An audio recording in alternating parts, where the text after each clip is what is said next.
नमस्कार, हमर छत्तीसगढ़ देख रहे हैं आप और आपके साथ मैं हूं अंशिका पाठक। शुरुआत करेंगे बुलेटिन की भिलाई से आ रही खबर के साथ। भूपेश बघेल के घर पर ईडी ने छापेमारी की है और भूपेश बघेल के बेटे चैतन्य बघेल से ईडी के अधिकारी पूछताछ कर रहे हैं। कोयला घोटाला और महादेव सट्टा से संबंधित मामलों में पूछताछ हो रही है। ईडी के करीब 7 अधिकारी भूपेश बघेल के घर पर जांच कर रहे हैं।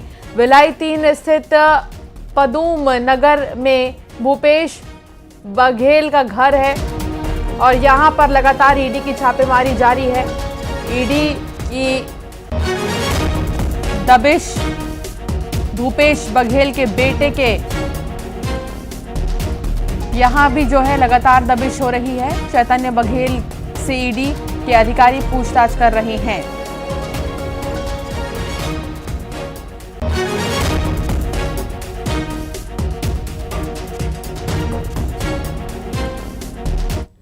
ईडी की रेड पर भूपेश बघेल ने सोशल मीडिया एक्स पर एक पोस्ट किया है। बघेल ने लिखा, 7 वर्षों से चले आ रहे झूठे केस को जब अदालत में बर्खास्त कर दिया गया तो आज ईडी के मेहमानों ने भिलाई निवास में आज सुबह प्रवेश किया। अगर इस षड्यंत्र से कोई पंजाब में कांग्रेस को रोकने का प्रयास कर रहा है तो ये गलत फहमी है। तो ये पोस्ट आप देखिए जो भूपेश बघेल की तरफ से की गई है। ईडी की दबिश को लेकर भूपेश बघेल की तरफ से ये post social media platform x पर उन्होंने पोस्ट किया है।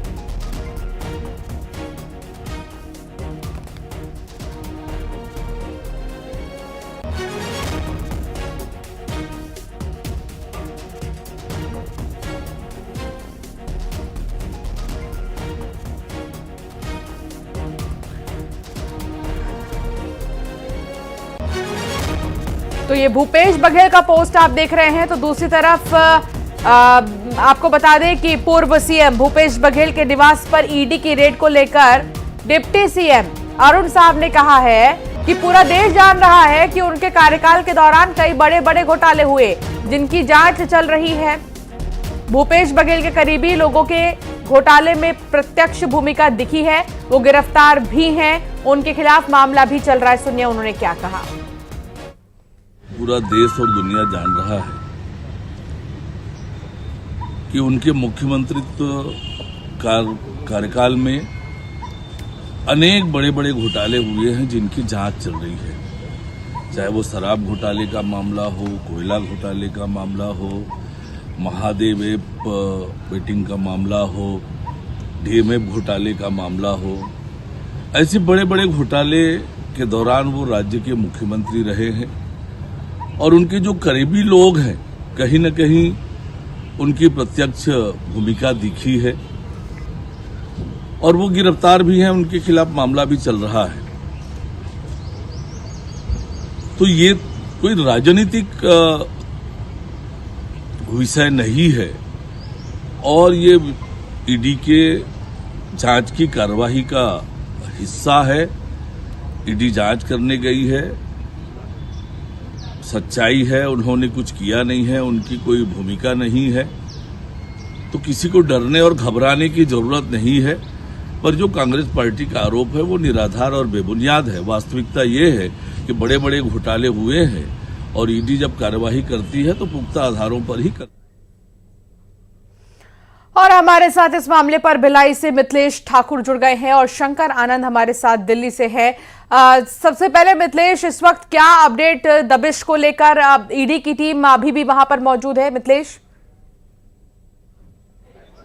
जी हाँ, बिल्कुल। ईडी की टीम सुबह से ही डटी हुई है। आप देख सकते हैं कि ये चारों ओर यहाँ पर फोर्स भी लगी हुई है, यहाँ पे पुलिस के जवान भी तैनात है, सभी अधिकारी तैनात है। और सबसे बड़ी बात यह है कि यहाँ पे कांग्रेस के कार्यकर्ता जैसे जैसे उनको ये मालूम चल रहा है कि ईडी की दबिश दी है, वे यहाँ पर बड़ी संख्या में मौजूद है यहाँ पर। और सबसे बड़ी बात है, इनको अंदर नहीं घुसने दिया जा रहा था, तो उन्होंने गेट तोड़कर अंदर प्रवेश कर लिया है और यहाँ पर बड़ी संख्या में खड़े हुए। सीधा उनसे बातचीत करेंगे। आज ईडी की रेड पड़ी है, क्या?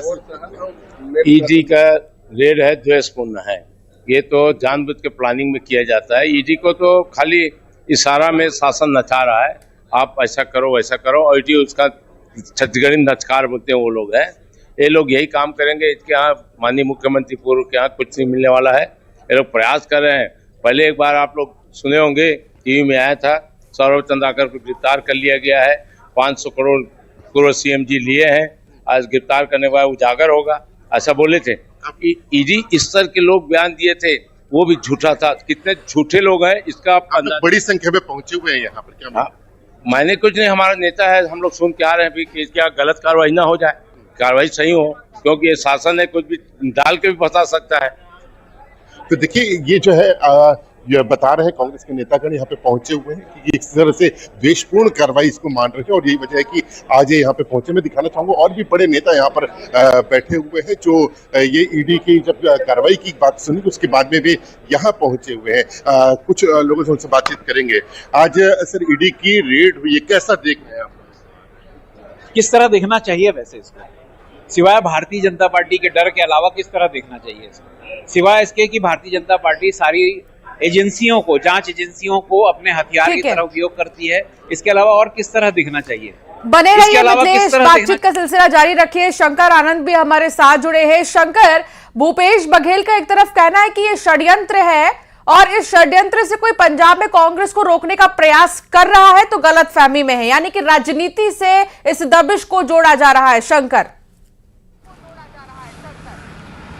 देखिए राजनीतिक प्रतिक्रियाएं तो होती रहेंगी, चाहे वो किसी पार्टी की हो, किसी पार्टी का राजनेता हो, लेकिन जिस तरह से जांच एजेंसी की बात करें तो जांच एजेंसी के जो तफ्तीश करता है उनके पास काफ़ी ऐसे महत्वपूर्ण सबूत हैं, दस्तावेज हैं, दर्ज बयान हैं, उसी के आधार पर आज ये सर्च ऑपरेशन की कार्रवाई को अंजाम दिया जा रहा है। देखिए अगर सामान्य तौर पर अगर पुलिसिंग की अगर बात करें, पुलिसिंग और जांच एजेंसी के बीच में जो एक महत्वपूर्ण अंतर होता है कि पुलिस सामान्य तौर पर केस रजिस्टर करने के बाद उसके बाद इन्वेस्टिगेशन की प्रक्रिया को आगे बढ़ाते हैं, लेकिन अगर जांच एजेंसी की अगर बात करें, खासतौर पर ईडी की बात करें तो ईडी में तमाम सबूतों को पहले इकट्ठा किया जाता है, उससे संबंधित तमाम जो अन्य आरोपियों का बयान जो है वो दर्ज होता है, उसके बाद सर्च ऑपरेशन की कार्रवाई या इस तरह से जो बड़ी कार्रवाई होती है उसको अंजाम दिया जाता है। तो अगर चैतन्य बघेल के खिलाफ अगर सर्च ऑपरेशन चल रहा है तो निश्चित तौर पर जाँच एजेंसी के पास काफ़ी महत्वपूर्ण सबूत पहले से इकट्ठा किए जा चुके हैं और इस मामले में कई अन्य आरोपियों की जो गिरफ्तारी हुई थी, चाहे बात करें आबकारी विभाग से जुड़े हुए कई ब्यूरोक्रेट्स की बात करें, अधिकारियों की बात करें, कर्मचारियों की बात करें, और इसके साथ साथ जो कवासी लखमा की जो गिरफ्तारी हुई थी, कवासी लखमा के ही गिरफ्तारी के दौरान में काफ़ी महत्वपूर्ण जो सबूतों को इकट्ठा किया गया था, उसी के आधार पर आज ये सर्च ऑपरेशन का दायरा को आगे बढ़ाया गया है। तो एक तरह से कहा जा सकता है कि चैतन्य के खिलाफ आज जिस तरह से कार्रवाई हो रही है, इस मामले पर राजनीतिक प्रतिक्रियाएं जरूर हो रही हैं, लेकिन इस मामले पर कहा जा सकता है कि फिलहाल काफ़ी महत्वपूर्ण सबूत जांच एजेंसी के पास हैं, उसी के आधार पर आज ये सर्च ऑपरेशन की कार्रवाई को अंजाम दिया जा रहा है। जी ठीक है, बने रहिए। शंकर, आपसे आगे भी जानकारी लेंगे। तनु वर्मा भी सहयोगी साथ जुड़ गई है। तनु, चैतन्य बघेल के से भी पूछताछ लगातार जारी है, तो दूसरी तरफ डिप्टी सीएम का यह कहना है कि भूपेश बघेल के जितने भी करीबी हैं घोटाले में प्रत्यक्ष भूमिका इनकी दिखाई दे रही है। अभी क्या ताजा अपडेट तनु छापेमारी को लेकर?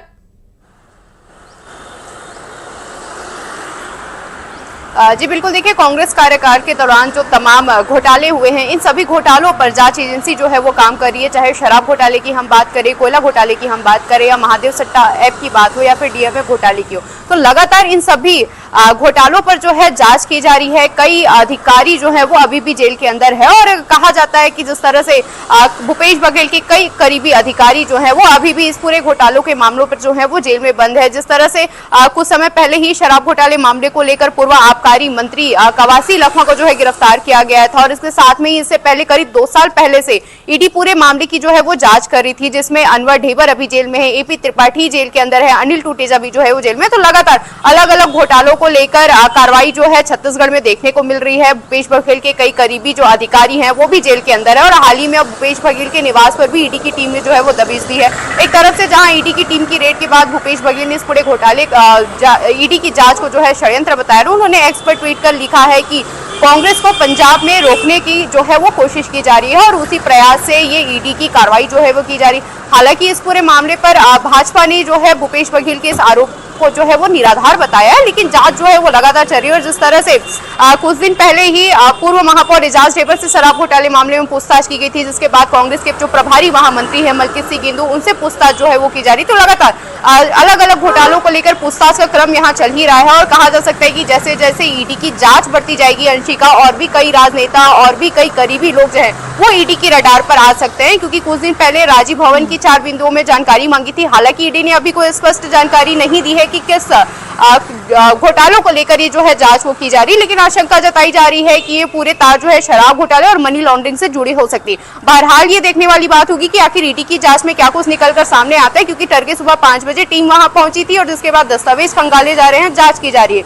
और कहा जा सकता है कि यह कार्रवाई देर शाम तक भी जो है चले और आगे और भी कई राजनेताओं के घर पर ईडी की टीम जो है वो दबिश दे सकती है, कार्रवाई दे सकती है। लेकिन देखने वाली बात, महत्वपूर्ण बात यहाँ पर ये होगी कि क्या कुछ इस खुलासे में निकलकर सामने आता है, क्योंकि जिस तरह से लगातार कार्रवाई चल रही, कहा जा सकता है जिस तरह से बयान दर्ज ईडी के द्वारा जो है वो की जा रही है, तो कहा जा सकता है और कई तथ्य आगे अभी सामने आ सकते हैं और कहीं ना कहीं ईडी को कुछ साक्ष्य, कुछ तथ्य मिला होगा, जिसके बाद ईडी ने अपने जांच का दायरा जो है वो बढ़ाया है। जी ठीक है तनु, आप बने रहिए। मिथिलेश भी हमारे साथ जुड़े हुए हैं। मिथिलेश, जैसा कि चर्चा हो रही है और आधार जो है, कहा जा रहा है कि शराब घोटाले को लेकर भी ये दबिश बहुत महत्वपूर्ण है, तो ये चेन शुरू होता है पूर्व में रह चुके आबकारी मंत्री कवासी लखमा से। वहां से अभी कवासी लखमा को राहत नहीं मिली है। भूपेश बघेल से इस सिलसिले में पूछताछ हुई है, चैतन्य बघेल से भी पूछताछ हो रही है, वहां पर भी दबिश दी गई है। तो कहा यह जा सकता है मिथिलेश कि अभी कई ऐसे मंत्री, कई ऐसे करीबी हैं भूपेश बघेल के जो रडार पे आ सकते हैं, कई मुख्य चेहरे। देखिए बिल्कुल ये सही कहा आपने कि अभी तो ये कार्रवाई शुरू हुई है और इसके बाद में कई लोग जो है, कई दिग्गज नेता भी इसके रडार में आ चुके हैं। आज जिस तरह से चैतन्य बघेल तक जो है ईडी की टीम पहुंची हुई है, उनसे पूछताछ की जा रही है, तो ये कहा जा सकता है कि जब मुख्यमंत्री के बेटे के से पूछताछ की जा रही है और उनके पर कार्रवाई की जा रही है, तो उसके बाद में जो है ऐसे इनकी समकक्ष जो है या उनके नीचे जो है कई नेता ऐसे जो इसके रडार में आ चुके हैं। ये पूरा मामला जो है वो शराब घोटाले से संबंधित है। करीब 2000 करोड़ से अधिक का ये घोटाला ये बताया जा रहा है, जिसके लिए ईडी की टीम परत दर परत जांच कर रही है। और जांच में पहले जो पूर्व मंत्री कवासी लखमा को गिरफ्तार किया गया था, उसके बाद में कई अधिकारी भी गिरफ्तार है। उसके बाद में अब जो है चैतन्य बघेल से पूछताछ की जा रही है। तो अभी ये मामला जो है और बढ़ने का ये संभावना व्यक्त की जा रही है। आज चैतन्य बघेल से सुबह 7 बजे से ही ईडी के अधिकारी पूछताछ कर रहे हैं, दस्तावेजों को खंगाला जा रहा है। और इसके बाद में ये इसके बाद उमेश घोरपड़े हमारे साथ है, बीजेपी के प्रवक्ता, उनसे एक रिएक्शन ले लेती हूँ। उमेश जी, लगातार ईडी दबिश दे रही है, सुबह से ही भूपेश बघेल और चैतन्य बघेल के यहाँ पर छापेमारी चल रही है, तो दूसरी तरफ भूपेश बघेल का ये कहना है कि एक षड्यंत्र है और पंजाब में कांग्रेस को आने से रोकने की कोशिश हो रही है। देखिए, मुझको लगता है कि हर चीज को राजनीति से जोड़ने की पूर्व मुख्यमंत्री भूपेश बघेल जी को आदत हो गई है, या फिर राजनीतिक चश्मा पहन करके, राजनीतिक चादर ओढ़ करके बचने का एक कुंचित उनका प्रयास मात्र ये उनका वक्तव्य सामने नजर आ रहा है। यूं तो वो बहुत नारा देते हैं, सत्य में वो जयते, और यदि वो सत्य हैं, सही के साथ हैं, तो मुझको लगता है कि जांच एजेंसियों को कोऑपरेट करने की आवश्यकता है। यदि वो गलत नहीं है तो घबराने की, भयभीत होने की क्या आवश्यकता है। दूध का दूध और पानी का पानी तो होना चाहिए। तो वो स्वयं पूर्व मुख्यमंत्री रहे हैं, जिम्मेदार पद पर रहे हैं, संविधान की गंभीरता को, जांच एजेंसियों की गंभीरता को और न्याय प्रणाली की प्रक्रिया को बहुत गंभीरता से वो समझते हैं। इसलिए मुझको लगता है कि उनको इन तमाम जांच प्रक्रियाओं का स्वागत भी करना चाहिए और सहयोग भी करना चाहिए, तब न जनता के बीच में एक सकारात्मक संदेश वो देने में सफल हो पाएंगे। तो राजनीति करना बंद करें और सहजता से, सरलता से जांच एजेंसियों का सहयोग करें, तो इसी में बेहतर होगा। भूपेश बघेल ने यह भी कहा कि 7 साल के झूठे केस को जब कोर्ट ने बर्खास्त कर दिया तो उसके तहत जांच करने का क्या उद्देश्य है, क्या मतलब है, भूपेश बघेल का कहना है। दोहरा देंगे, आपकी आवाज ब्रेक हो रही थी। 7 साल पहले का जो केस है, झूठे केस को कोर्ट ने बर्खास्त कर दिया, भूपेश बघेल कह रहे हैं, तो फिर इसको क्यों खोला जा रहा है, फिर क्यों इस किताब को वापस जो है खोला जा रहा है, ये भूपेश बघेल कह रहे हैं। यानी कि जांच का कोई आधार ही नहीं है, भूपेश बघेल का ये कहना है। देखिए, जांच का कोई आधार है या नहीं है, ये ना तो कोई राजनीतिक दल तय करेगा, ना मैं तय करूंगा, ना माननीय पूर्व मुख्यमंत्री भूपेश बघेल जी तय करेंगे। ये तय करने का काम न्यायपालिका का है। और कोई जांच एजेंसी अगर जांच कर रही है तो उन दोष के आधार पर, तथ्यों के आधार पर तमाम एजेंसियां जांच करती हैं। अगर उन तथ्यों के आधार पर कोई सबूत निकल करके आएगा तो न्यायपालिका उस पर निर्णय करेगी कि वो जांच का आधार सही था, नहीं था, कौन गिल्टी है, कौन गिल्टी नहीं है। इस बात को पूर्व मुख्यमंत्री भूपेश बघेल जी बहुत बेहतर समझते हैं, लेकिन इस विषय पे वो राजनीति करके, राजनीतिक चादर ओढ़ के जनता का टेंशन लेने का यहाँ पर प्रयास कर रहे हैं। ये दुर्भाग्यपूर्ण है। धनंजय ठाकुर हमारे साथ जुड़े। उमेश जी, मैं आपकी बात से एक कमेंट ले लेती हूँ। धनंजय जी, एक तरफ डिप्टी सीएम का भी ये कहना है कि ये तो जांच का हिस्सा, अगर भूमिका नहीं तो फिर डरने की क्या जरूरत है? देखिए, जिस प्रकार से 7 साल पहले भारतीय जनता पार्टी ने भूपेश बघेल जी के खिलाफ जो षड्यंत्र रचा था, उनके घर की जांच करवाई गई थी, उनके माता जी जो वीर सिंह अस्पताल में इलाज चल रहा था उनको गिरफ्तार किया गया था, उनके परिजनों को गिरफ्तार किया गया था, फिर सीडी के फर्जी मामले दर्ज करा गए थे, सारे मामले खारिज हो गए हैं और इस प्रकार भाजपा सदन में उजागर हो गया। भाजपा की बौखलाहट बता रही है, इसलिए इस प्रकार की कार्रवाई कर रहे हैं, लेकिन हम डरने वाले नहीं है। लेकिन भारतीय जनता पार्टी ने जो इस प्रकार से राजनीति की शुरुआत की है, निश्चित तौर पर भविष्य में इसका पालन किया जाएगा, क्योंकि विपक्ष को आप डरा कर दबा नहीं सकते। लगातार भूपेश बघेल जी प्रदेश के गरीबों की आवाज उठा रहे हैं, किसानों की आवाज उठा रहे हैं, इस सरकार की नाकामी पर लगातार सदन में बोल रहे हैं और इस सरकार की जो झुटलाबाजी है, जो जुगलाबाजी है, उस पर लड़ाई लड़ रहे हैं। ये डर पैदा करना चाहते हैं। हम डरने वाले नहीं हैं और इनके पास सबूत होता, तथ्य होता कि न्यायालय में पेश करते। अभी ईडी को फटकार लगाया न्यायालय ने कि आपके पास तथ्य नहीं है, कितने दिन तक लोगों को जेल में रखेंगे। ये सिर्फ छवि धूमिल करने की कार्रवाई है, लेकिन हम डरेंगे नहीं और भाजपा की बौखलाहट है। बिल्कुल, और लगातार प्रतिक्रियाएं भी कुछ आ रही हैं और हम देख पा रहे हैं कि सोशल मीडिया पर भी एक तरफ जहां बीजेपी का कहना है कि आखिर क्यों जांच से जो है पीछे हट रही है कांग्रेस, और तमाम अब धीरे धीरे जो प्रतिक्रियाएं वो आने लगी है। एक अपडेट शंकर आनंद से लेना चाहूंगी। शंकर, वहां क्या हलचल इस वक्त इस मामले को लेकर, ईडी की दबिश को लेकर? एजेंसी ईडी के द्वारा आज सर्च ऑपरेशन की कार्रवाई को अंजाम दिया गया है। आज सर्च ऑपरेशन के दौरान भी काफ़ी महत्वपूर्ण दस्तावेजों को आज जब्त किया गया है। हालांकि वो कौन कौन से दस्तावेज हैं और कहां से दस्तावेज किन किन आरोपियों के यहाँ से बरामद किया गया है, इस मामले में औपचारिक तौर पर जानकारी फिलहाल साझा नहीं की जा रही है। लेकिन हमारे सूत्र ने बताया है कि आज जो सर्च ऑपरेशन है, उस सर्च ऑपरेशन के दौरान भी काफ़ी महत्वपूर्ण दस्तावेज और इलेक्ट्रॉनिक एविडेंस को जब्त किया गया है। और इस मामले में जब आगे तफ्तीश की जाएगी तो इस मामले में जल्द ही कई आरोपियों को पूछताछ के लिए सम्मन भेजा जाएगा और आने वाले दिनों में चैतन्य बघेल को भी पूछताछ के लिए ईडी के द्वारा सम्मन भेजा जाएगा। उसके बाद रायपुर स्थित जो ईडी का दफ्तर है, वहां पर इन तमाम पूछताछ की प्रक्रिया को अंजाम दिया जाएगा। तो एक तरह से कह सकते हैं कि जिस तरह से तकरीबन 2000 करोड़ से ज़्यादा का ये आबकारी घोटाला मामला है, तो इस मामले में कई अन्य आरोपियों का नाम जो है वो सामने आ चुका है। इस मामले में पिछले कुछ समय पहले ही जिस तरह से कवासी लखमा की बात करें, या कवासी लखमा के साथ साथ कई अन्य आरोपियों का जो स्टेटमेंट जिस तरह से दर्ज किया गया था, उसी स्टेटमेंट के दौरान में कुछ नए इनपुट्स मिले थे। उसी के आधार पर आज सर्च ऑपरेशन की कार्रवाई को आगे बढ़ाया जा रहा है और इसमें कहा जा सकता है कि कुछ जो नए इनपुट्स मिले हैं, उसी इनपुट को आधार बनाते हुए आगे सम्मन भेजने की तैयारी हो रही है। तो एक तरह से कहा जा सकता है कि आज ये सर्च ऑपरेशन देर शाम तक चलेगा, जरूरत पड़ी तो कल भी सर्च ऑपरेशन की कार्रवाई जारी रहेगी। तो एक तरह से कह सकते हैं कि ये जो 14 लोकेशन है, उस 14 लोकेशन पर कल भी सर्च ऑपरेशन की कार्रवाई लगातार जारी रहेगी और देर शाम तक इस मामले में ईडी मुख्यालय के द्वारा बताया जा सकता है कि सर्च ऑपरेशन के दौरान में किन किन महत्वपूर्ण दस्तावेज या किस तरह के महत्वपूर्ण जो जानकारियां हैं जांच एजेंसी के द्वारा इकट्ठा की गई है। तो एक तरह से कह सकते हैं कि थोड़ा सा वक्त जरूर लगेगा, लेकिन देर शाम तक इस मामले में कुछ बड़े खुलासे होने की एक संभावना बताई जा रही है। ठीक है। मिथिलेश, लक्ष्मी नारायण बंसल और पप्पू बंसल के घर समेत 14 ठिकानों पर जो है ईडी की दबिश देखने को मिली है। इसको लेकर क्या जानकारी, क्या अपडेट? देखिए, पप्पू बंसल जो है भूपेश बघेल के करीबी माने जाते हैं और कहीं ना कहीं जब इसका पहले भी जब इस तरह की कार्रवाई की बात जब सामने आ रही थी तो उसमें इनका नाम भी शामिल था और आज जब ईडी की रेड हुई है तो उनके यहाँ भी दबिश दी जा रही है। जैसे न सिर्फ ये बल्कि ऐसे 14 ठिकाने जहाँ पर ईडी की दबिश जो है वो जारी है। सुबह से ही अधिकारी पहुंचे हुए हैं और शराब घोटाला जो 2000 करोड़ से अधिक का ये घोटाला था उसमें जो ये कार्रवाई चल रही है। अब देखिए यहाँ पे थोड़ा सा गहमा गहमी बढ़ गई है। पूर्व मुख्यमंत्री के निवास है, यहाँ पे कार्यकर्ता बड़ी संख्या में इकट्ठे हुए हैं और जो जिस तरह से यहाँ पे कार्रवाई चल रही है, जो ईडी के अधिकारी पहुंचे हुए हैं उनको लेके ये जो है प्रदर्शन चल रहा है। देखिए, अब कार्यकर्ताओं को पहले तो आने से रोका जा रहा था, उसके बाद में अब जब यहाँ पे कार्यकर्ता अंदर आ गए उसके बाद में गेट के ठीक सामने बिल्कुल। और देखिए, वो तमाम कार्यकर्ता समर्थक है जो लगातार नारेबाजी कर रहे हैं, विरोध कर रहे हैं ईडी की दबिश का। और आप बातचीत भी कर रहे थे थोड़ी देर पहले, तो साजिश करार रहे हैं ये लोग ईडी की इस कार्रवाई को।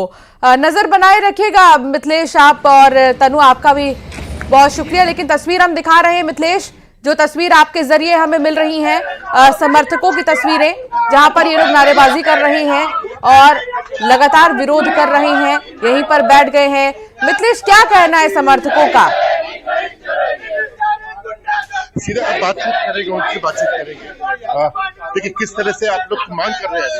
देखिए, ये जो गलत तरीके से जो है रेड मारा गया है, जब से छत्तीसगढ़ में पूर्व में सरकार भी थी तब से लगातार ये लोग परेशान करने का काम कर रही है। और ये जो है अभी इनको जब सीडी कांड में जब बाइज्जत बरी किया गया तो ये लोग इनकी साजिश है, छोटी की साजिश है जिसे भूपेश बघेल जी को परेशान किया जाए। लेकिन ये भूपेश बघेल जी है, परेशान होने वालों में से नहीं है। कार्यकर्ता जो है बता रहे हैं कि इस तरह से परेशान करने का प्रयास किया जा रहा है, इसको एक साजिश के रूप में भी देख रहे हैं और इनका ये कहना है कि पूर्व में जब इसको बरी कर दिया जी, जो है आज बिल्कुल, और विरोध किया जा रहा है लगातार इस चीज का। बहुत शुक्रिया मिथिलेश जानकारी साझा करने के लिए। तनु, आपका भी शुक्रिया। शंकर, आपका भी शुक्रिया जानकारी साझा करने के लिए।